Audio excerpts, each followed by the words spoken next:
Well, this year marks the 20th anniversary of the Tribeca Film Festival. And for the first time ever, there is a special lineup of programming honoring Juneteenth, including the new movie Venus as a Boy, written and directed and starring Ty Hodges. Take a look. So what do you want to do after this? Actually, I'm going to see if we want to hang out more. My best friend, she's having a birthday party. And she's an artist. She's really doing music. And somebody super low key, not a lot of people, but if you want to come. I mean, you don't have to come, you don't have to feel pressure or whatever.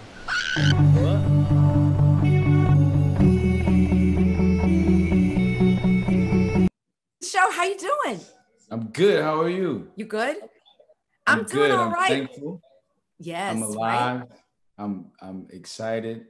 I feel blessed, so I want to be a part of bigger blessings, you know?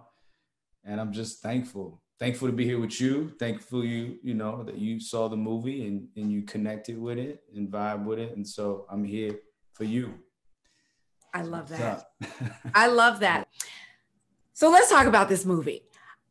It is so many things to me. I have to, in what I do, I have to watch so many movies, but I had such a connection to this one.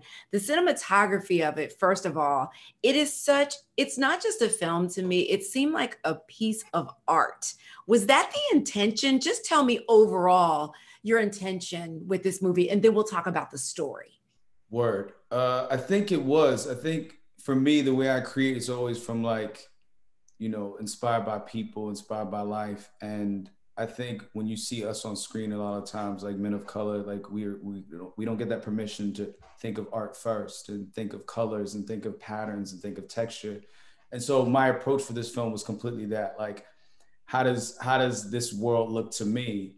And it was very visual. I knew exactly how I wanted it to look. And I think when people read the script, they were like, oh, this is so artsy. And I was like, I mean, well, it's art, you know? And yeah, this all was very intentional to deliver something that has us just be a part of beautiful images and discovering that vulnerability, you know? So yeah, it was definitely art. And then the story and the narrative was like, kind of like, it was exploring what it is to be like a man who looks like me and be vulnerable, you know, in a beautiful world. It was like, so yeah, that's what it was. So you wrote this, you directed this, and you star in it. You play Hunter. Tell us a little bit about Hunter, because it seems like Hunter knows who he is, right? He knows what he wants, what he doesn't want. He's brilliant, he's talented, but it seems like to me, you tell me that he's still trying to figure some things out. Tell us about Hunter and who he is.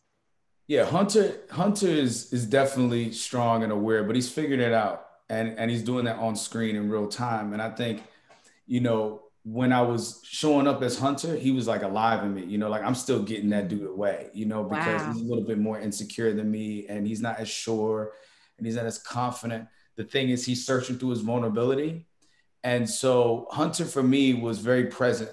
And I was getting to know this dude that we see in the world, but, you know, we don't really get to have that conversation or be that fly on the wall that's able to watch this man that's dealing with everything outside of him. And he's just trying to be present and things throw him off, you know, love, relationship, you know, his race, his identity, his artistry, like what's accepted, what's not. And I think the whole journey in this film is to give himself permission, you know, like not look for anyone to give him the permission for him to make that decision with himself and to move forward. And so that piece I connect with because I know, you know, being an artist and being creative and want to express yourself, sometimes people want to like limit you to how they see you. And I think we all kind of should give ourselves the permission to just do us. And at the same time, realize there's a world around us, but how do we live in that space, you know? Yeah. This culture, like I'm an East Coast girl, right? Word. I've been to LA, but I haven't been to that LA. Is this a world that actually exists? The world that Hunter and his friends actually, you know, move around in? Or is this part of something that you created? No, this is real. I mean, this is definitely an extension of, you know, LA has this very liberal, edge to it, and it does, however, there's like a lot of polish attached to it, and how people approach conversations. This world is very real. And in the art world, I think, the art world in New York and the art world in LA may be a different like conversations and dialogues. But I do think that, I try to be as honest as possible with when you're kind of hitting that wall. And I think in LA, I love LA. It's a beautiful place. There's just definitely different dialogues that people have in LA than they have in New York. And I think that's why if you look at both cities, everybody can't do LA. Everyone can't do New York. Like it takes that like world to be like, all right, I can do both. And for me, I've been able to do both and just manage like, all right, we on this vibe. At the end of the day, I think everybody just wants to express themselves, and whatever they're doing in the industry or whatever they do in art, whatever they do in life, I think there's like a certain language, there's an East Coast language, there's a West Coast language. And this film is kind of like, it's like a hodgepodge of all that. It definitely is, especially with this love story that's weaved in here with Ruby, who Hunter meets, and she's, from New York. She has roots in LA, but she's of New York. She's this social media influencer. She's so different from Hunter. I think they both are free spirits, but I love even that they have that connection about what is art, when it comes to creatives on social media, right? She's a social media influencer, and there's that moment that she's like, listen, don't make fun of what I do. I'm creating art. People, love what I do. But let's talk about, I love this movie. Hey, yo, I'm feeling you. You got me all like, woo. You're the first person I'm talking to that has seen it outside, the camp, and it's about to get there in the world. And so just to hear you, a strong, beautiful woman that understands art, to hear you express these things about the film means a lot. So I thank you. Oh, I appreciate that. No, I really I love this film. But okay, so let's talk about the romance first. Before we talk about who Ruby is, let's just talk about the romance. Because I was like, how do these two because they're arguing a lot and they just met. It's like they keep bumping heads on certain things. But why did you want to explore this why did you want to explore these two people coming together? Well, it's funny, to be real with you. The role was originally written for a woman of color, a Black woman. And really? I was trying to do my own Love Jones, modern day. It was like quirky, like let's put two quirky people of color together and let them explore love in real time, getting to know each other, and then bumping their egos with each other. So we went through this journey. We had some actresses attached to it. And then we were like, yo, let's just open up the race. This movie's becoming its own thing, its own life. And so let me not hold back what this piece needs to be for the world. And so Olivia was actually the last girl that auditioned for it. And it shifted the movie because you wouldn't put these two people together, right? Like the world wouldn't say, hey, y'all are together. And, when you think about a cultural film or a relationship with two people from different races and different backgrounds, we don't really get into the human aspect of it because they're just living life. But then she knows this is how she lives, and then this is how he lives, and they come together. So exploring that in real time, I've been a part of really interesting relationships with women that it is that dance, right? And it is finding a rhythm with each other and being free in that, and not letting anything limit their experience. And that was so I can't even take full credit of that. That was a blessing, to whereas the movie became what it became because when she got casted, she was the last girl we were looking for. I couldn't find a Ruby. I was like, yo, I gotta cast this girl. Who is it? And my intention was to make the next Love Jones. And look at God, he just makes look at God. Look at God. Look at God. And now the movie can, touch different places and be more universal because these are subject matters we're going through in the world. And I think we're not giving, the safe space for us to have those conversations. We all know what's going on in the world, and the timing of this film, has been incredible because it's conversations that I think we should start having. And so you put it in a love story, you put it, some color in it, you put a movie in it, and then bam, boom, it's Venus is a boy. Yeah, I mean, which is what I think one of the things that I really loved about it was that there was this multiculturalism, in the casting that wasn't the dominant theme of it, but still allowed you to have these conversations Absolutely. within the movie. And I thought, because typically I'd be like, why he gonna be with his sister in this one? No, that's the thing. No, that's the thing. This film is weird. It's like, it's gonna evoke things because it evoked things in me. Like our intention sometimes doesn't land. But if you're pure and you're true, it lands exactly the way it needs to do. And it's going to ruffle feathers. And, you're going to be like, well, why do we always got to see this? Or why can't we see? And so the reason why I feel free in the film and to have those conversations where it's like, why isn't a Black one? I was like, actually, I try to go out to mad Black actresses and maybe the film was too artsy or maybe whatever it was. There's so many parameters and so many people play a part to make a film. And I think for me, my experience of making films is like, I'm showing it with the intention to make some good art and collaborate with some really incredible people and learn something about myself. And hopefully the movie would do that too. But we knew that, like, when it came out in trades, there's a whole conversation of like, why they always gotta get away? And it's just going back and forth. And then like, history, they went back to like, actually the first movie was a Black man and a white woman. And it was just interesting to see like, oh, I'm glad that it could evoke something because I know my intention and this ain't done that way. Like it wasn't written this way. It became this. And so I can't take any judgment or worry about what people think. Yeah. I just know it was true for me. And hopefully it was true enough for you. But you were feeling that though? You were like, well, listen, I'm that girl. That girl that's like, why couldn't that be a sister? Just right out, even but like from jump. But as I like, it works as it is for me. Good, being that's how my mind works.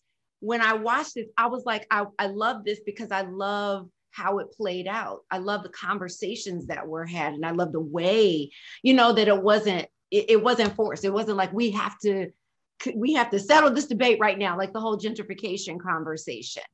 It was like, we see things differently, but I felt like I'm glad that it was a conversation that was had within this. And it would have been different with a Black actress. Yeah, no, I love that you're speaking on that because I think that's going to be one of the things. I mean, there's a lot of things this film, people are going to love it, people aren't going to like it. And I think, it's to me, I'm exhausted seeing films that look like us just set in oppression and not exploring, especially as a man. Like you have so many movements happening, but where's our movement for like men to like heal, right? I think women are always healing, no matter what race you are. Now, Black women, you notice you got to give me props now because the Black Madonna, she's it's universe in the movie, the Black woman, you know what I'm saying? Like, and then you got Estelle, you know what I'm saying? Like there's a balance, but I don't think I think that was me saying like, yo, it's time for us to like be vocalized and heal ourselves. And how would you deal with a relationship that's outside your race? Because we all have those thoughts, right? But I'm really glad that you mentioned that because now you know the truth. Now you know like, but it triggered you in a way, but you still like the movie. So that's like. No, I loved it because a lot of people would be like Black women specifically. I'm not even gonna watch it. But because of that, right? They won't even they'll see that this is the casting. And before they even watch it, they'll be like, well, why is that? You know what I mean? And once you watch this, like I loved Hunter's journey so much and who he just is as a character and what he was exploring. And it wasn't Black pain. It was an artist, right? I appreciated that. And I love that. No, I'm telling you, I can't say enough good things about this movie. I love this so much. You really about to have me cry up on here on early this morning on the Zoom call. Listen. I wish we were but no, I really appreciate that. I really do. No, it's good stuff. It really is good. And it's so funny because my producer wrote all these questions and I'm still on question number 1. So let me get. No, my bad. No, you're good. You're good. So one of the things I wanted you to talk about was the fact that you are wearing so many hats with this project. How do you balance doing all that, writing, directing, starring in it? I mean, I can't even wrap my head around that. How do you balance all that and do it all so well? Thank you. I honestly feel like if I was to put these things in a box, my ego would scream. And so I don't even think about it, to be honest with you. Like, I have a story, I have a vision, and I try to operate as a vessel whenever I'm creating. And so, and I grew up in the business too. So maybe that's helpful. Like I've been in the, I started off with so many different identities in this industry. Like at first I was a Janet Jackson boy, and like I just moved to LA and I'm like, I'm a Janet Jackson boy. And then I'm like the Disney boy. And then I had to find my way to get behind the camera. And so on set, I'll be an actor, but I won't be in my trailer. I'll be by the crew. I'm like, so what do you do? So what do you do? You're and I didn't know I was ever going to direct. I was just I love people, filming and being in a space where everyone has the same intention. It's like a tribe, like everyone there is like for this one thing.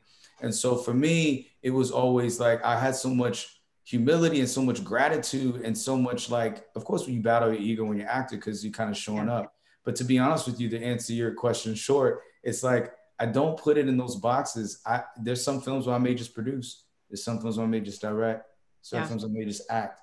But I think the time of my life right now as an artist and as a creative, I was like my wash away. Like, you're the only person that could tell this story. No one's going to cast you. No one's going to write it for you. Yeah. No one's going to give you this opportunity. So do it and be cool about it, and be thankful about it. Yeah. Yeah. I feel you on that. So the movie is part of the Juneteenth programming at the Tribeca Film Festival. And this is the first time that the festival has done this type of programming honoring Juneteenth. What does it mean for you to be a part of that? It's timing. It's where I'm at in life, it represents the film. It means a lot. And I have a responsibility to open up doors for other filmmakers who look like me when, usually this festival doesn't happen in Juneteenth. So I just feel responsible. I just feel like I have a responsibility to make sure this film gets out to the world and lands and do all those other things, but have like a young filmmaker, a young artist of color be like, oh, my film could get into Tribeca. And, this is my 7th film to do that. So I'm kind of walking into this with a little bit more like grace, fear. And I really hope people receive it and people understand that, we're here and we hold space too. And you know what I mean by that. Yeah, I absolutely do. I absolutely do. You got a fly background. It's very cheap. I know you do. Listen. It's important. The whole space. It is. And it's such a responsibility that comes with it. It's a whole thing. Which is what I loved about Hunter. It's like the way that he navigates that, he's just trying to be, right?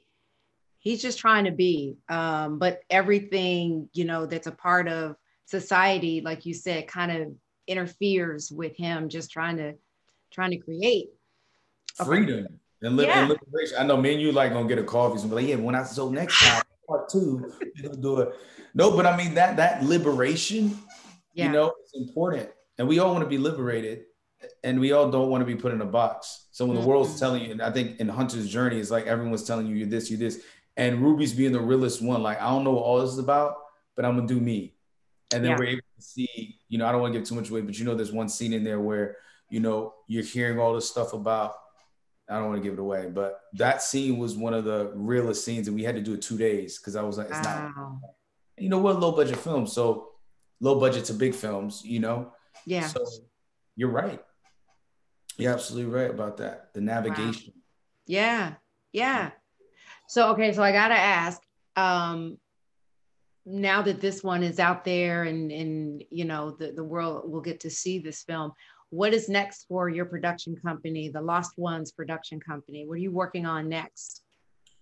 Well, we are putting together a film. We just did a documentary for this group called Coast Contra, they are a really, really talented, to me, I call them like a modern day version of Tribe Called Quest. And then our next feature is called Ugly, which is I'm in love with this script, really in love with it. It's a continuation. It's a musical-ish Mm-hmm. type of thing. And then we're putting this together now. And I don't know if you know this, but my brother composed all the music in the movie and I did the music too. So it's a layer of, Oh. like, not to add on like, oh yeah, and I did this too. Like I'm No, not no, trying to no, be no. like that, but I literally did all the music because the movie started off as music because I Mm-hmm. was healing as an artist and I wanted to pick up a guitar and learn something new. And so this movie's kind of me making the music as a continuation to Ugly, which is, you know, people say it's like a Moonlight meets A Star is Born. And that's kind of like the texture of the film. And it's about that searching and that rise to being famous and what does that do to you. So, you know, it's called Ugly and it stands for You Gotta Love Yourself. But that's what Yeah. I'm on now. Ooh, Moonlight meets A Star is Born. Come on. Yeah. You got to come to set. And we're shooting in Atlanta too. This movie's the biggest film I've ever written. So it's Really? Miami, LA, New York, Los Angeles. And I just thought, like, now that I'm in this space, why can't I think bigger? And why can't I write a film that will have a budget that I'm not worried about calling investors and we're going through a pandemic? Because we did this movie finishing the pandemic. Yeah. So having people feeling like, you know, will our investors will support us? But yeah, it's called Ugly. That's the next one. So please send good vibes out for us because we're putting that cast together now. Definitely, definitely. Oh my God, I could talk to you so much longer. I just appreciate your contribution to the world, man. I was reading interviews about, you know, you, and it was such an inspiration about how you look at art and how you look at what you create. I was inspired by just this whole process. So I appreciate you. Oh, I appreciate you. Thank you so much for your time and seeing me as I see you. And Yeah. I'm sure we will do this again. And Yes, we will. yes, Absolutely will. Much appreciated. Well, I want to let everybody know for more information on Venus as a Boy and other Tribeca events. I love that it's at Tribeca. Head to tribecafilm.com. Ty, thank you and congratulations on everything. I appreciate you.